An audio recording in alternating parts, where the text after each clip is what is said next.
Ang mga aralin sa video na ito ay una, sipi mula sa Ang Mahal na Pasyon ni Jesucristong Panginoon natin ni Padre Gaspar Aquino de Belen. Ikalawa, mga mahalagang tanong at gabay na sagot ukol sa akda.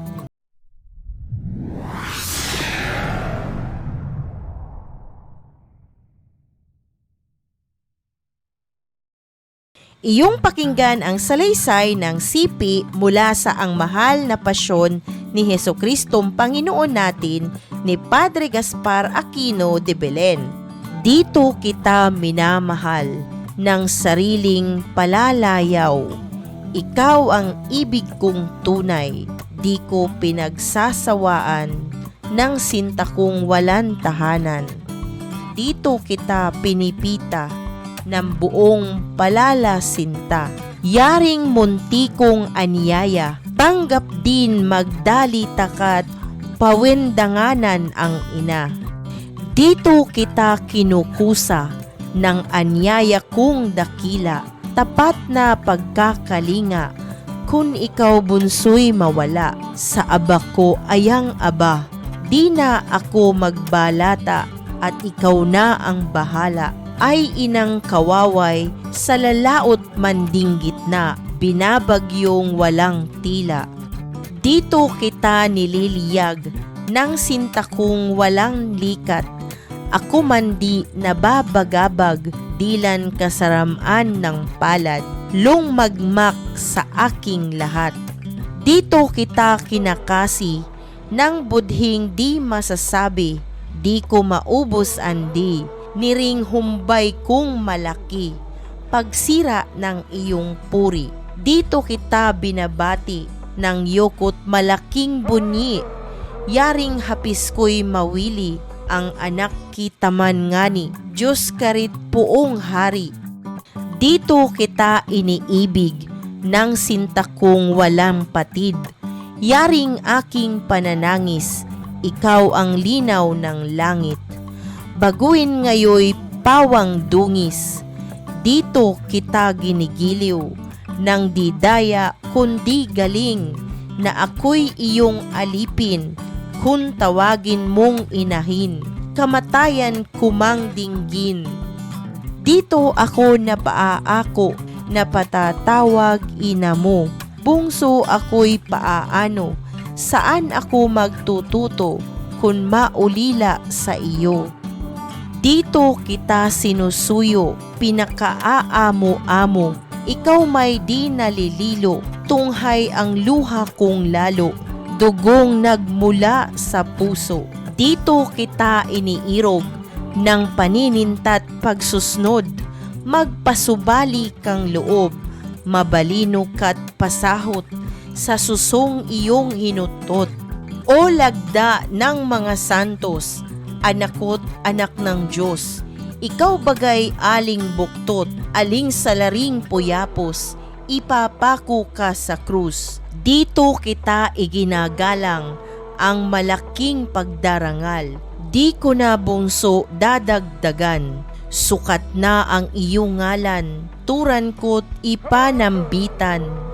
Yaring aking munting habag, sa bulinya na narapat, ay di nga bunso salamat, kung tinanggap mong lahat na loob mo'y sinusukat.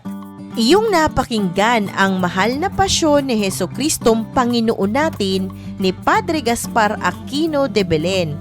Dumako naman tayo sa mga mahahalagang tanong ukol sa akda at gabay na sagot. Unang tanong, ang akda ay nagpapakita ng matinding pagmamahal ni Maria para sa kanyang anak. Aling saknong ang nagpapakita ng lubos na damdamin ni Maria? Masdan ang nasa iyong screen.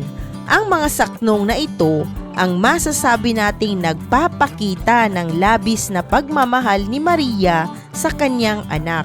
Sa unang saknong, sinasabi ng saknong na wala siyang masabi sa buti at linis ng budhi ng kanyang anak, ngunit sinira lamang ang puri nito.